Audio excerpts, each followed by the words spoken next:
रवि र बालन एक ठाउँमा आउँछन्, पछाडि गएर कुलमान पनि थपिन्छन्। त्यति मात्रै होइन, गगन र विश्व प्रकाशहरू पनि ती जाने ठाउँै ती हो। बाबुराम भट्टराई पनि ती आउँछन्। यो लेखेर राख्नुहोस्, म सिधा भन्ने मान्छे हो, सिधा सिधी भन्ने मान्छे हो। दुर्ग पसाईले ज्योतिष विज्ञानै पढेर आएछन् कि क्या बुढाले? जे कुरा पनि पहिले भविष्यवाणी गरेर मिलाइदिए बा।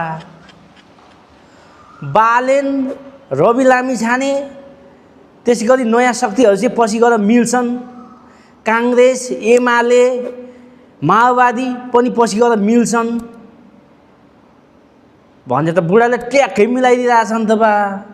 अब हुन त के कुरा गर्नु बुढाको?